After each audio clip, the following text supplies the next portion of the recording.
So today we're diving into a big idea called the ego and the infinite. Has modern art lost its way? It's a really provocative question, isn't it? It gets right to the heart of this tension between the artist's personal ego and this bigger search for something, well, infinite. So that leads us to the central question from our source material. Is modern art kind of trapped by the artist's ego? I mean, that's a pretty bold and controversial claim. So let's really dig in and unpack what that even means. Okay, so to really get this argument, we first have to diagnose the problem. And that brings us to our first section, art's crisis of ego. So here's the core idea. The claim is that art has gone through this huge shift in what it's even for. Instead of trying to connect with these big, cosmic ideas, the argument is that art's main job now is just self-display. It's become a platform for the artist to show themselves off. And there's a term for this: artistic egocentrism. Now, this is more than just simple self-expression. The source calls it a forced expansion of the self. Basically, the artist's own idea, their personal vision, becomes the absolute center of everything, and it just shoves all other considerations aside. And this is where it gets really interesting. The source draws this line between what's happening in art and celebrity culture. Think about it. This focus on the artist as a personality, as the main event, starts to feel a lot less like traditional art and way more like being a celebrity. The artist basically becomes the brand. Okay, so if art really is having this crisis of ego, what does that actually look like? What are the symptoms? Well, that's what we're getting into in our next section, When Art Became Confession. If you look at the big themes popping up in contemporary art that our source points out, a pattern starts to show itself. There's this super deep focus on what's going on inside our heads. Things like loneliness, anxiety, depression, isolation.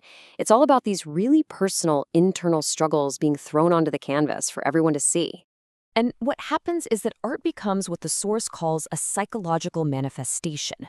It's like it turns into this really small box, just big enough to hold the artist's personal pain and their private suffering. The canvas is basically their diary page, opened up for the world. And this quote right here just nails it. The whole idea behind the art is, hey, I'm going to expose myself just as I am so that you, the audience, can feel for me or maybe even see yourself in what I'm feeling. It's all about creating a direct line for personal empathy. It's saying, connect with me. But was it always like this? Did art always work this way?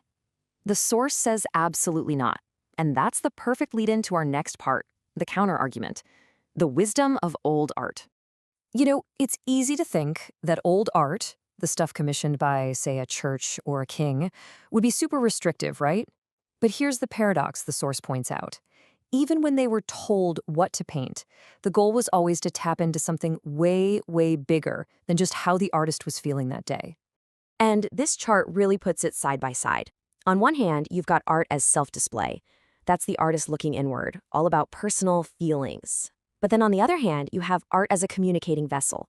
That's the old model, where the art is channeling something otherworldly, something eternal, something so much bigger than just one person. So this phrase, this communicating vessel, is super important. We've got to dig into what that really means philosophically.